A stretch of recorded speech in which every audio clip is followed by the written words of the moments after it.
Okay, next up is Jimmie Johnson. And Jimmie is our 6-time NASCAR Sprint Cup Series champion. He's driving the number 48 Lowe's Patriotic Chevrolet for Hendrick Motorsports.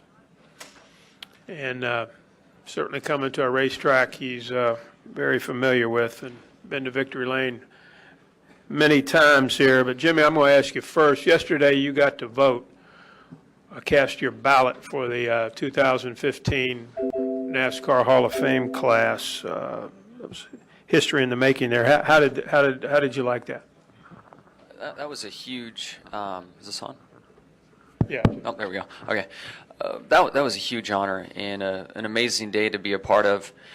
And to sit in a room with so many people that care for our sport, know about our sport, and then discuss what took place in these, certainly eras of time that some I wasn't even around for.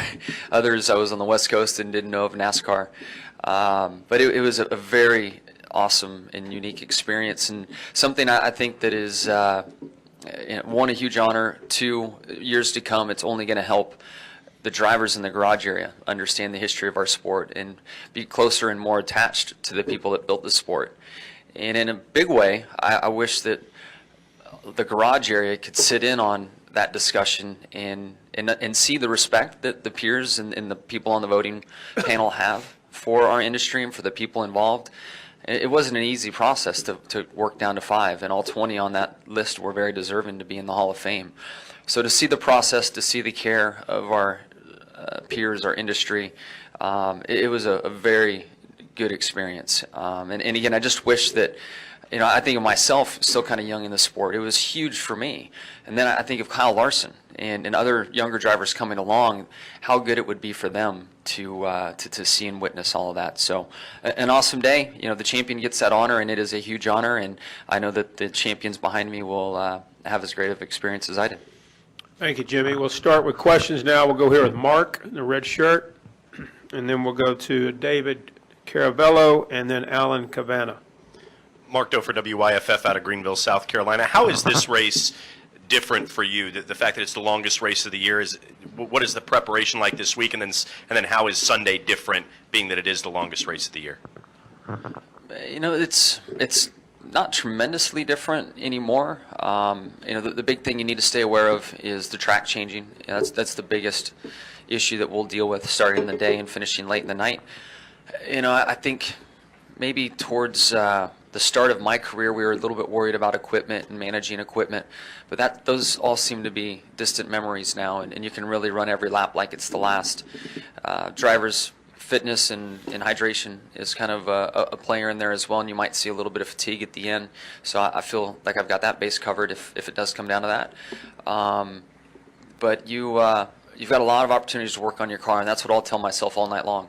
If things don't go our way, if we're caught in the pits when a caution comes out, something doesn't work in our favor, you've got 100 more miles to sort things out. A 500-mile race is already long, and now you've got 100 more to work on it. So you just got to keep your head in the game and focus on being in the game longer.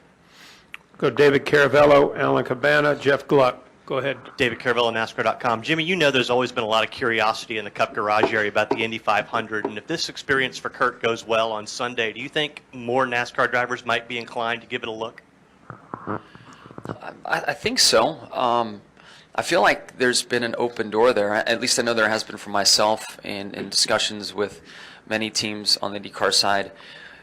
Timing was an issue at one point in time. The engine manufacturer situation was an issue that I was dealing with when I had the green light for my wife to go do it. So there's always some challenges, but it might, and I think that I hope that it does. I think it's great for motorsports to see this happen, and maybe I'm not answering your question directly, but the thing that I look in all of this and what I'm watching intently for is to see how a driver does from a low downforce vehicle into a high downforce vehicle. And Sunday we'll know a lot more how that transitions, but it seems to be an easier transition to go from low downforce to high downforce versus open wheel guys leaving their high downforce cars coming to our low downforce cars. So proud of Kurt. He's doing an awesome job. He's put up a lot of speed and fast laps over there, and has even found the limit. It's something you need to do, and it's better to tear him up in practice than on race day. So looking forward to the 500 and hopefully has a great showing. My desire to compete in the Indianapolis 500 has not diminished one bit, but I made a deal with my wife, so a deal's a deal. Alan Cabana, Jeff Gluck, Marty Smith. Jimmie, on that note, as someone who trains relentlessly, what is it you appreciate most about what Kurt is trying to do on Sunday? And I have one follow-up after that. Sure. I mean, as a racer, there's just events that you dream of competing in before you ever make a decision that you're going to race on short tracks and end up in stock cars or go-karts that lead to open wheel racing. And you just watch events on television, you know, the prestige that follows them, and you just desire to race in those events. And Indy is that for anybody that has, you know, love for auto racing. So I've had that, and I feel like stock car drivers are fortunate now where we get to go there for our Brickyard 400, and it's a very, very important race, and we're able to, you know, satisfy a large part of that. For West Coasters like the Busch brothers, myself, Jeff, you know, other guys, Casey Kane, you know, open wheel was our kind of path. When, especially in my era of growing up, a lot of guys were leaving the different off-road and dirt ranks in our area, working their way into Trans Am up to Indy Lights and then into IndyCar. So my focus was solely on IndyCar. I knew a little bit about NASCAR, but if it wasn't for Chevrolet being very honest with me, and they wanted me to be a part of their driving lineup years to come, but they said, look, we're pulling out of open wheel. If you want a career in motorsports and you want Chevrolet support, you need to consider stock car racing. And it wasn't long after that, I had a one-way ticket to North Carolina and was on Ron Hornaday's couch. So, you know, my path led me a different way. But, you know, with Kurt, I would imagine Indy was very prominent in his mind as a kid growing up. And just looking ahead to Dover, your record there speaks for itself. Do you expect any of that to change with the ride height rules and going there with the new setups and everything?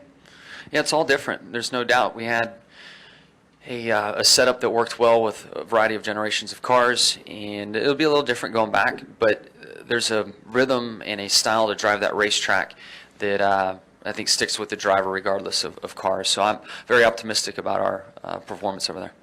Jeff Gluck, Marty Smith, Viv Bernstein. Go ahead, Jeff.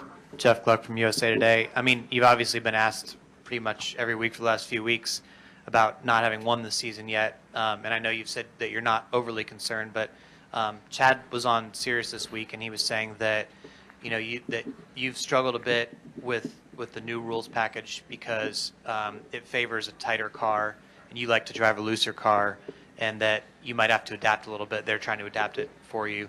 Can you evaluate? You know, do you agree with that assessment, and where are you sort of in being where you want, catching up to where you want to be? Yeah, that's definitely what we've been dealing with. We develop a balance of the car in practice by ourselves, single car runs, and then in traffic situations find that balance is just too uncomfortable to drive.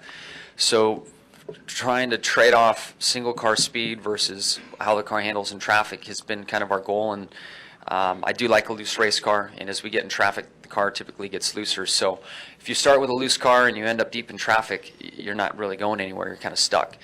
And yes, I'm not the best driver of a tight race car. A lot of tools have been taken away from us to help the car turn. So it's something that I'm trying to adapt to and sort out. You know, there's always different challenges in the sport, and I know that we'll get it. And I also feel that even though we haven't won a race this year, you know, there's 16 positions, 16 drivers make it into the chase, where last year there was 12 and 2 of those are wild cards. So the window's a lot bigger to get into the chase for the first segment, and I feel very confident that we'll be in there. And I honestly really don't think there's going to be 16 different winners. So as long as we work to make our cars faster, of course we want to win, but as long as we keep, you know, a smart mind on points and have good finishes and keep ourselves up in points, we'll keep our postseason hopes alive. And in the postseason, we have amazing racetracks for us. And I know by then we'll have things where we need to. Marty Smith, Viv Bernstein, Pete Acabelli. Go ahead, Marty. Marty Smith, ESPN. Johnson, having been teammates with Jeff Gordon forever and friends with him as well, what conversations have you had with him, if any, about that first win of his career here, and what do you remember about it, seeing it over on the west side? Man, oddly enough, I don't maybe we talked about it years ago, but I don't have any vivid memories or thoughts of our discussions of that. I remember watching it and seeing how, he couldn't even talk, man. He just broke down and emotion poured through. Being a driver on the West Coast and knowing he grew up out there and raced in a different form of cars gave me a lot of hope, and I think a lot of dirt-related drivers hope that they would get a shot at NASCAR. And so I just remember watching. I was a fan. I owned a die-cast car, and he was my guy, so I was stoked that he won a race. And look back on that, and obviously a big day for him, and just the start of all the great things that came. Viv Bernstein, Pete Acabelli, Jim Pedley. If Bernstein, New York Times, you've had a few months with this new format for qualifying. How has it changed racing this year in any way? I feel like you get another opportunity on most tracks if you don't get your first lap right. Here we should have a chance or two to go out on older, second run on tires and not lose too much speed. So if you don't get the greatest first lap, you can maybe improve your starting position. So I feel like this format offers you a few chances to get your best starting position. Most importantly, I think it's good for the fans. I think having a race of sorts and some type of competition out there is good for them. Okay, I apologize. I meant the format for qualifying for the playoff. For the Change playoff. the way you Sorry. guys race. Yep, the way we race. I haven't seen anything totally different yet. I think once we get towards the end of the year, you definitely see some aggression, and it really makes a difference between first and second. So with wins being the priority, there could very well be some heated racing up front, but for third and fourth, you're not going to go in there, dump the guy for third, and then have him mad at you the rest of the year. So it's different if you're racing for the win. But I think it's built a lot of excitement. I've had not necessarily non-NASCAR fans, but more casual fans that I know have been tuning in a lot more and interested in following the winners and the progress of the season. So I feel like it's been a good change for our sport. Not going to be able to get to everybody. We'll take two more. Pete Acabelli, Jim Pedley. Jimmy, Pete Acabelli with the Associated Press. Getting back to your voting yesterday, how much preparation did you do in order for that vote? And did your car owner perhaps give you a little ribbing that you couldn't get him in yesterday? No, I spoke to him on the drive up today, just catching up with him, and I'm not sure he feels that he should be in there yet. Is a competitor out there, and he appreciates the phone calls he received yesterday and the concern from others, but I don't think he feels like it's time to be in there yet, although I voted for him. But I just so impressed with his stats and what he's done, but I still think there's many more to come. What was the first part? How much did you prepare? Oh, preparation. For me, it's a lot. I actually read the book, and those that know me know how much I despise reading. And I read the book twice. So I've studied up and enjoyed the entire process. Final question, Jim Pedley. Jim Pedley with RacingToday.com. This is kind of a follow-up to that question. Jimmy, when you went into voting yesterday, did you have a short list of people that you thought might get in? And as the discussions progressed during the day, did that list change at all? Yeah, it really did. So much good discussion, as you know, that took place. I probably had 7 going in there, and I thought the discussion would help me whittle down to 5, but after the conversations took place, I think my number grew to 9. And then, we had lunch, and things moved kind of quickly after that, and the ballot was in front of me, in front of all of us, and it was time to check some boxes. So, I don't know, I felt like I could have been in there another couple hours with the open mic format in learning more about the individuals.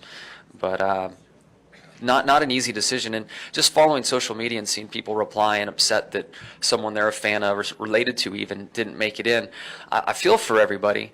And I kind of sense that some took the voting process lightly, based on just 140 characters that come through a tweet. And I wish others, especially the people on the outside of our sport looking in, could understand how much thought went into that. I was really impressed yesterday, and in the whole prepping process, what went into it and how much consideration goes into each and every name on the ballot. So, as those in there know it's not an easy process to pick those 5.